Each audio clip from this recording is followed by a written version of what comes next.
شکریہ جناب اسپیکر۔ اعوذ باللہ من الشیطان الرجیم، بسم اللہ الرحمن الرحیم۔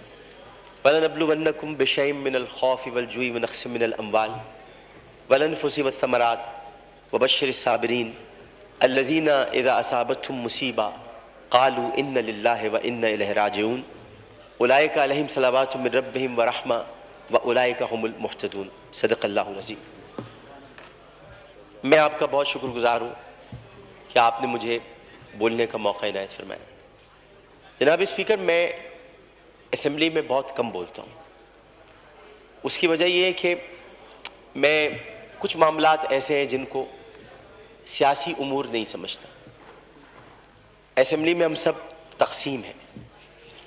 ہم اس لیے تقسیم ہے کہ ہمیں تقسیمی بنیادوں پر تقسیم کیا جاتا ہے۔ ہم اس لیے تقسیم ہے کہ اگر ہم تقسیمی بنیادوں پر تقسیم نہیں ہوں گے تو ہم تقسیم ہند کی عزت نہیں رکھ سکیں گے۔ اس لیے ہمیں اس بنیاد پہ تقسیم کیا جاتا ہے کہ ہم تقسیم ہو کر آئے ہیں، لہٰذا تقسیم ہو کر اپنے اپنے جذبات اور اپنی اپنی کیفیات کا اظہار کریں اپنی اپنی پارٹی پالیسی کے مطابق۔ ہم اس لیے تقسیم ہے کہ اگر ہم تقسیمی بنیادوں پر تقسیم نہیں ہوں گے تو ہم تقسیم ہند کی عزت نہیں رکھ سکیں گے۔ اس لیے ہمیں اس بنیاد پہ تقسیم کیا جاتا ہے کہ ہم تقسیم ہو کر آئے ہیں، لہٰذا تقسیم ہو کر اپنے اپنے جذبات اور اپنی اپنی کیفیات کا اظہار کریں اپنی اپنی پارٹی پالیسی کے مطابق۔ اسمبلی ہم سب کے لیے بولنے کے لیے اس لیے بھی ضروری ہے کہ ہم سب ان جگہوں سے منتخب ہو کر آئے جہاں کے لوگوں نے ہمیں اپنا درد سنانے کے لیے بھیجا۔ میں آپ سے آج اس لیے بولنے کی اجازت مانگ رہا تھا کہ بہت گفتگو ہو رہی ہے اور ظاہر ہے کہ اس وقت پورا پاکستان ایک بچی، ایک خاتون اور خواتین اور ان سب کی عزت پر دل گرفتہ ہے، پشیماں ہے، افسردہ ہے اور بہت تکلیف میں۔ میں بھی کہتا ہوں کہ عرش والے میری توقیر سلامت رکھنا، فرش کے سارے خداؤں سے الجھ بیٹھا۔ میں صرف اتنا بتانا چاہتا ہوں کہ بہت پہلے کی بات ہے، اب وہاں پر جبل عمر ہے اور جبل عمر پر وہاں اب ایک ہوٹل تعمیر ہو رہا ہے، سعودی عرب کا وہ علاقہ ہے۔ ایک آدمی رسول کریم صلی اللہ علیہ وآلہ وسلم کے پاس آیا، اس نے آ کر کہا کہ یا رسول اللہ مجھ سے بہت بڑا گناہ ہو گیا۔ تو آپ نے فرمایا کب ہوا؟ انہوں نے کہا اسلام لانے سے قبل ہوا۔ آپ نے فرمایا کہ ٹھیک ہے، اب تم اسلام لے آئے ہو، تمہارے سارے گناہ اللہ نے معاف کر دیے۔ اس نے کہا آپ میری بات سن لیجیے رسول اللہ، میں آپ سے بات کرنا چاہتا ہوں، اپنے دل کا بوجھ ہلکا کرنا چاہتا ہوں۔ آپ نے کہا کہو تم کیا کہنا چاہتے ہو؟ اس نے کہا یا رسول اللہ میری ایک بچی تھی اور میں اس بچی کو جب وہ 5 سال کی ہوئی تو میں اس بچی کو کہا میں چلو تمہیں جنگل لے کے چلتا ہوں، اور میں اس کو لے کر چلا۔ جناب اسپیکر توجہ چاہوں گا، میں اس کو جنگل لے کر چلا۔ اب میں اس لیے لے کر چلا کیونکہ میری عزت پر حرف آ رہا تھا کہ میرے گھر میں بچی کیوں پیدا ہوئی۔ نبی کریم بہت غور سے سن رہے تھے، صحیح بخاری اور صحیح مسلم میں اس حدیث کو بیان کیا، ترمذی شریف میں بہت تفصیل کے ساتھ۔ تو انہوں نے بہت توجہ سے سنا اور کہنے لگا میں جنگل میں لے کے گیا، پھر میں نے ایک گڑھا کھودا۔ گڑھا کھودنے کے بعد میں نے بچی سے کہا اس میں لیٹ جاؤ۔ اچھا جب میں گڑھا کھود رہا تھا تو یا رسول اللہ مجھے ایک بات یاد آئی کہ وہ کھودتے کھودتے مجھے پسینہ آنے لگا، تو اس نے اپنے چھوٹی سی چادر سے میرا پسینہ بھی صاف کیا، اور اس کے بعد میں نے اس بچی کو گڑھے میں ڈال دیا، اور پھر میں نے مٹی ڈالی تو عربی میں اس نے مجھ سے کہا، ترجمہ آپ کے سامنے پیش کر رہا ہوں، بابا میں مر جاؤں گی بابا، اور میں نے اس کو مار دیا۔ بہت دیر تک خاموشی حجر رسول میں رہی۔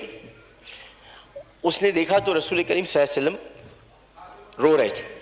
خاتم النبیین، سید المرسلین، شفیع المذنبین، انیس الغریبین، رحمت للعالمین، راحت العاشقین، مراد المشتاقین، شمس العارفین، سراج السالکین، مصباح المقربین، محب الفقراء والغرباء والیتام والمساکین، ہمیں سکھاتے ہو، ہم تو ختم نبوت کے محافظ ہیں، ہمیں سکھاتے ہو۔ سید الثقلین، نبی الحرمین، امام القبلتین، وسیلتنا فی الدارین، صاحب قاب قوسین، محبوب رب المشرقین ورب المغربین، جد الحسن والحسین، مولانا مولا الثقلین، ابی القاسم محمد بن عبداللہ۔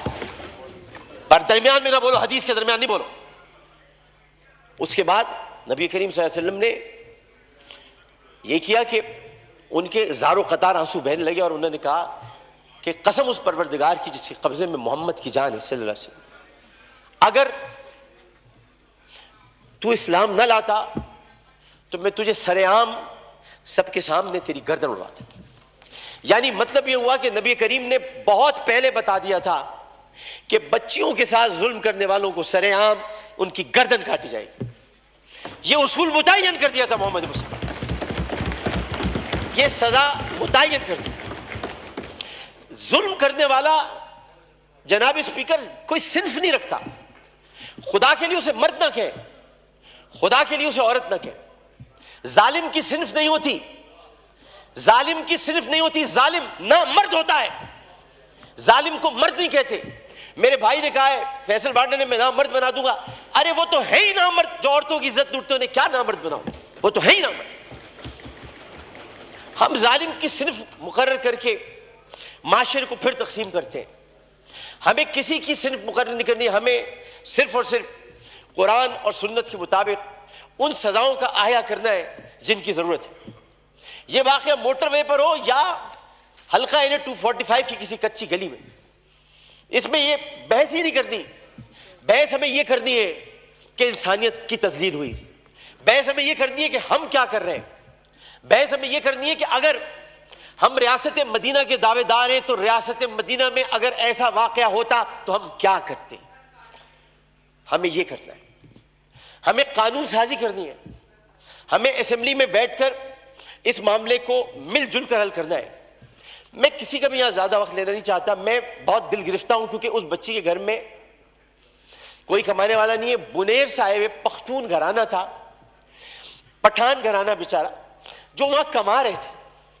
عمر صادق اس کا والد، بہت پیاری سی معصوم سی بچی تھی، ہر بچی معصوم ہوتی ہے، پیاری ہوتی ہے، لیکن جناب اسپیکر سوچیے ایک پختون فیملی کی بچی جو بڑے غیور ہوتے ہیں۔ میں اپنے تمام پختون بھائیوں سے کہتا ہوں، میں ان سے بڑی محبت کرتا ہوں، غیور قوم ہے، ایک عزت دار قوم ہے جو آتے بھی ہیں عزت سے کمانے کے لیے، عزت سے جینے کے لیے، چاہے ان کے ساتھ خیبر پختونخوا میں ظلم ہو، چاہے کسی بھی حصے میں ہو اور کسی بھی قوم کے ساتھ ہو۔